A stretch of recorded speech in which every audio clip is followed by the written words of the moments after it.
I don't want to go among mad people. Oh, you can't help that. Most everyone's mad here. You may have noticed that I'm not all there myself. And the more us out of breath. Goodness. If the people here are like that, I must try not to upset them. So who's the real villain in this story? The monster with the claws, the tyrant with the crown, or the voice in your head that says, "This isn't fair, you deserve more"? We like to believe villains are out there, lurking, scheming, separate. But that's a lie we tell ourselves to feel safe. Because the truth, the villain might already be here, not in your enemies, not in your past, but in the version of you that you've refused to face. Most people imagine evil as some great explosion, a snap, a scream, a final fatal moment to some. But the descent doesn't start with destruction, it starts with denial, a whisper, a compromise, a choice not to feel something that hurts or acknowledge something that's true. Psychologist Carl Jung called it the shadow, the parts of ourselves we bury, anger, envy, bitterness, the desire to hurt what hurt us, the impulse to control what we can't. We shove those pieces down, pretend they don't exist, and wear the mask the world expects. But what we bury doesn't die, it waits. And when the moment comes when we are slighted or ignored or finally given power, the shadow doesn't whisper anymore. It speaks, clearly, persuasively. And it sounds like you. You've heard it. We all have. The quiet satisfaction when someone fails. The fantasy of putting someone in their place. The thrill of imagining what you'd do if there were no rules. That's the whisper. And if you've heard it even once, then you already know villains aren't born. They're grown, piece by piece, decision by decision. Not in some distant land, but inside ordinary lives. Inside people who look a lot like us. We tell ourselves we'd never go that far, that we're different. But the most dangerous villains didn't think they were villains either. They thought they were right, justified, reasonable, until the thing inside them grew stronger than the part that said stop. And that's where it begins, not with violence, not with hatred, but with silence. The silence where a part of you waits to be heard. The silence you mistake for virtue because it keeps you in control. But silence can become a seed, and if you feed it with fear or hurt or pride, it grows into something you no longer recognize. So who's the real villain in this story? Maybe it's not the man behind the curtain. Maybe it's the part of you that stepped aside, looked away, and let the whisper become the voice. Because that whisper, it's still there. And the story has just begun.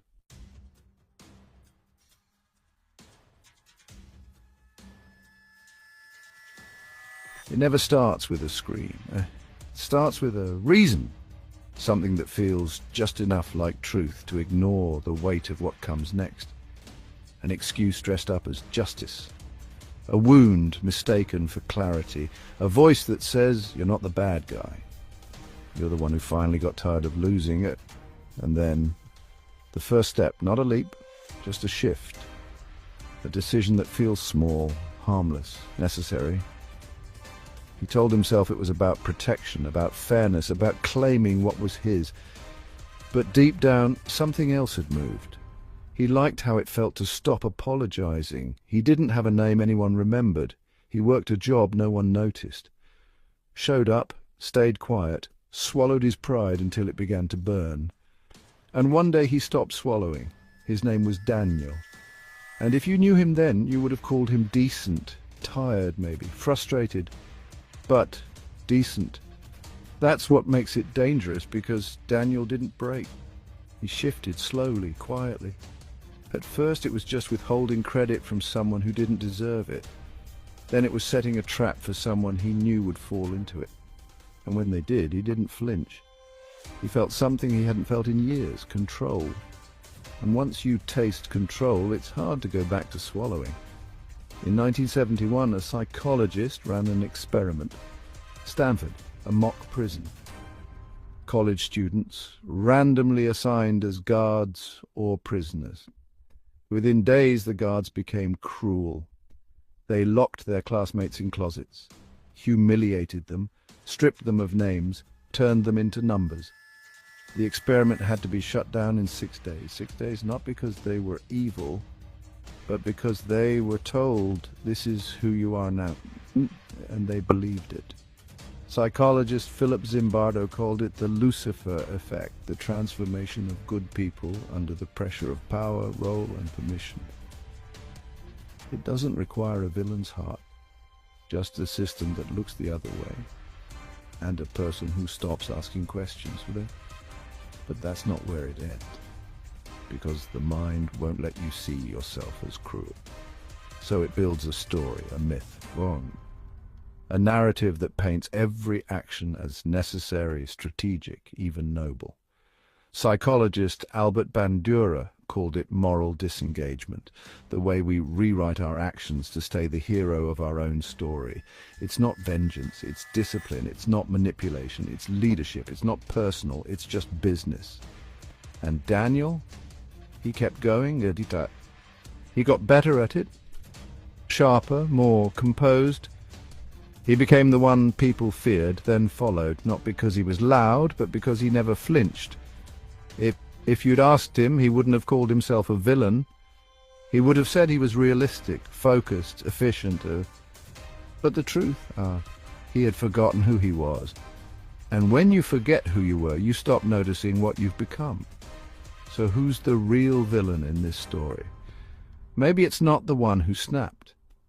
Maybe it's the one who kept choosing again and again to believe that control was more important than conscience. And if you've ever felt like Daniel, if you've ever wanted to stop swallowing and start striking, then you already know how close the edge really is, and how easy it is to keep walking.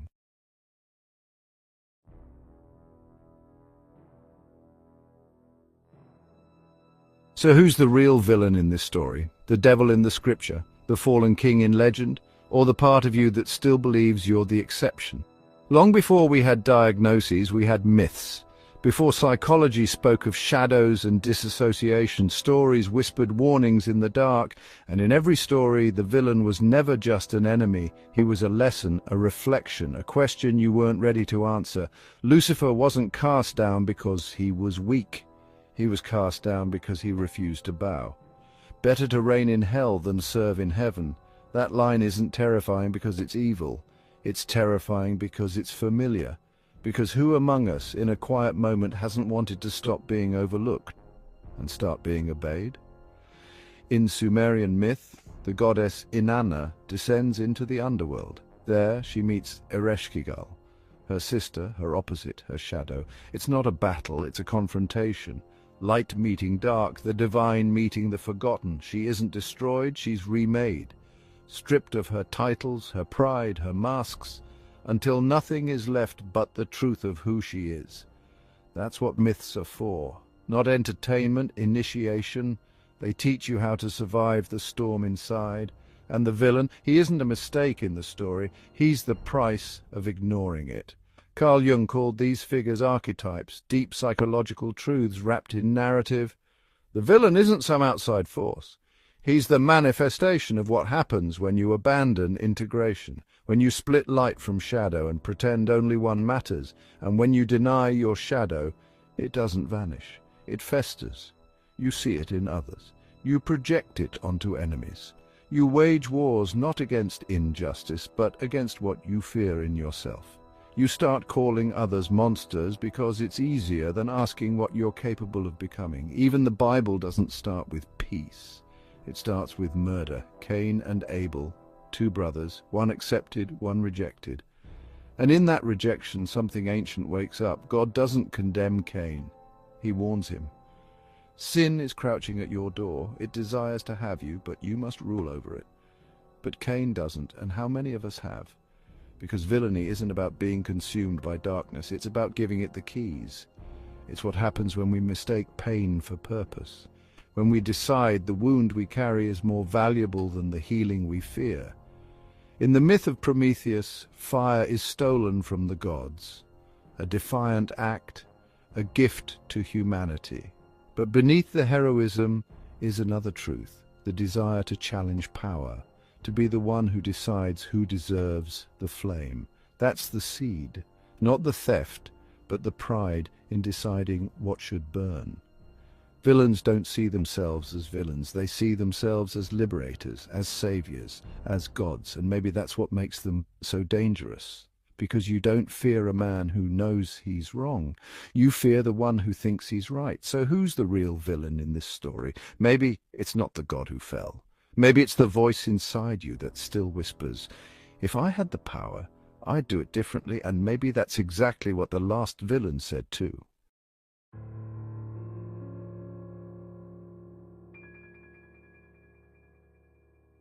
So who's the real villain in this story? The one who pulled the trigger? Or the one watching from the dark thinking, I get it, you don't have to say it out loud, but it's there. That moment in a film, in a book, in a headline, when the villain says something so sharp, so painfully honest, that you find yourself nodding. Not because you agree, but because something in you has felt that same heat. That's the crack in the mirror. We're not drawn to villains because they're evil. We're drawn to them because they stopped lying. They let the mask fall. They say the quiet thing out loud. And in a world obsessed with pretending, that kind of honesty feels like power. In 2020, a study confirmed it. People weren't identifying with heroes. They were identifying with villains, especially the ones who reminded them of themselves. If you saw yourself as cunning, you leaned toward the Joker. If you prized ambition, Voldemort made sense. It wasn't about admiration. It was about recognition. The truth is, we don't always want to be the hero. The hero plays by the rules. The hero gets hurt. The hero waits. But the villain takes, speaks, moves. And when you've spent your life being told to be quiet, be kind, be patient, watching someone say enough becomes electric. But here's the danger. Because fiction is safe, we think the identification is harmless. But every time we cheer for vengeance, or laugh at cruelty, or whisper finally when someone breaks the rules, we're feeding something. Maybe not enough to destroy us, but enough to change what we tolerate, what we celebrate, what we become. Frankenstein's creature wasn't born a monster. He was made one, by rejection, by isolation, by the refusal of others to see his humanity. I am malicious, he says, because I am miserable. And in that line, we don't see a monster. We see ourselves when we were most alone. That's the secret no one wants to admit. The villain isn't always evil. Sometimes he's just the one who finally broke. And if that scares you, it should, because the longer you stare at him, the more familiar he looks. Not because you are him, but because you could be. You felt the same hunger, the same hurt, the same desire to make someone pay or finally listen or see you. You've thought it. Maybe you've whispered it. Maybe you've stopped yourself just in time. Or maybe you didn't. And that's where the mirror becomes dangerous, because villains don't arrive with fangs. They arrive with reasons, with wounds, with stories that sound a lot like yours. So who's the real villain in this story? Maybe it's not the man with the plan. Maybe it's the part of you that watched him fall and wondered what it would feel like to let go just once and stop pretending you were any different.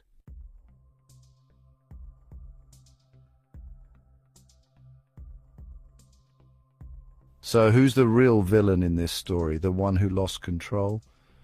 Or the one who stopped needing to? There's a moment in every descent when the noise inside goes quiet. No more second guessing, no more rationalizing. Just a cold, calculated rhythm. A switch flips, not in rage, but in resolve. And that's when you know the mask isn't something you wear anymore. It's who you are. At first it was about making things right. Then it was about proving a point. Then it was about not backing down. But now it's not about anything. It's just who you've become. This is the stage no one wants to talk about. Not the beginning, not the fall, but what happens after the lines have been crossed, after the conscience has gone quiet, after the soul has adapted to the dark. And the scariest part doesn't feel like evil. It feels efficient. Friedrich Nietzsche tried to warn us.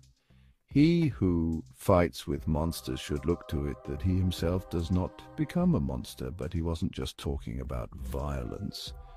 He was talking about obsession, about staring at something so long, corruption, injustice, betrayal, that it changes you. Until one day you're not fighting the monster anymore, you're mirroring it. And if you gaze long into an abyss, the abyss also gazes into you. Most people don't understand that part. They think it means the darkness watches back, but it's worse than that. It means the longer you stare into what's broken, the more it begins to make sense. You start seeing the world the way the villain does, not as right or wrong, just useful. Or not. And in that place, empathy becomes noise. Morality becomes a liability. Remorse becomes irrelevant. This is where the villain stops pretending to be a savior, where he no longer needs a reason, where he builds systems instead of stories, orders instead of explanations. This is where the evil isn't loud, it's organized. Stanley Milgram saw it happen in a lab. Participants were instructed to deliver electric shocks to strangers behind a curtain. Screams echoed, "Pleas for mercy."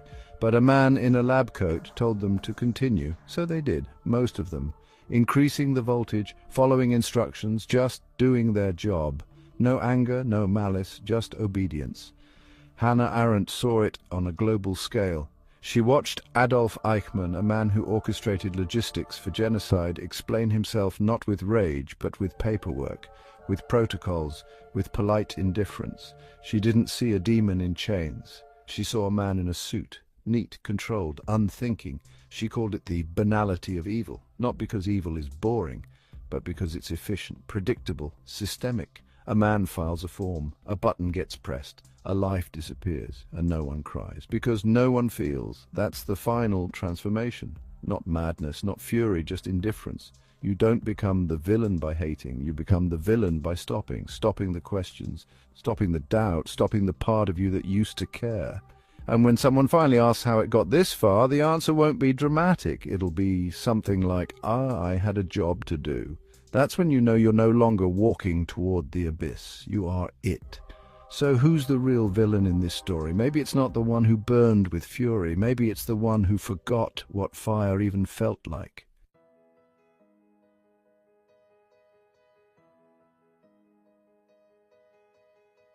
So who's the real villain in this story? The one who couldn't be saved, or the one who never tried? Every story ends somewhere, but not every story ends honestly. Some villains fall in battle, some vanish into legend, some are destroyed by the very thing they created. But the ones that stay with us, the ones that haunt us, are the ones who understood, even for a moment, what they had become, because the greatest tragedy isn't doing wrong. It's realizing you didn't have to. We talk about redemption like it's a destination, like it's a soft light waiting at the end of a tunnel, but that's a lie. Redemption isn't poetic, it's brutal. It requires something villains rarely give: truth. The truth about what they did, why they did it, who they hurt, and the part of themselves they silenced to get there. There are stories of those who faced that truth, not many, but enough. A man who led with blood and died trying to clean it. A killer who taught others how to walk away from hate. A monster who stopped pretending and spent the rest of his life speaking to children about peace. Not saints, not heroes, just men who finally said no more. They didn't erase what they did, they carried it. And that weight, that willingness to feel again, is what made them something more than villains. But most don't get there because it's easier to stay the monster, to hide behind power or fear or silence. It's easier to double down, to convince yourself that your story is done, that your mask is who you are now. But that's never true, because even in the darkest myth something remains. A crack, a flicker, a choice. Cain was marked after he killed his brother, not just as a curse, but as a reminder that you don't walk away from what you've done. You carry it, you answer to it, you live with the weight, and sometimes you make it mean something. You've seen the descent, you've walked through the shadow, you've looked into the eyes of those who stopped feeling, and now you've looked into the mirror. And maybe you've seen something you didn't want to. Good, because seeing it means you're still here. The villain doesn't begin with evil. He begins with avoidance, with silence, with the choice to stay comfortable instead of accountable. But the hero, He begins the moment you decide not to look away, even from yourself. So if you've made it this far, there's one question left. What now? You've seen the story, felt the pull. You know how close the edge really is. And if that voice inside you still whispers, "That could have been me," then listen to it, because that whisper is your chance. The shadow will always be part of you, but it doesn't have to rule you. Name it, face it, use it, not to harm, but to understand, to see others, to protect what matters, to build something instead of burn it, because the greatest rebellion isn't rage, it's responsibility. So who's the real villain in this story? Maybe it's the one who saw the truth and did nothing, and maybe, just maybe, say, it won't be you. If this made you feel something, don't keep it quiet, share it, because someone else is standing at the edge, and one story can be all it takes to pull them back.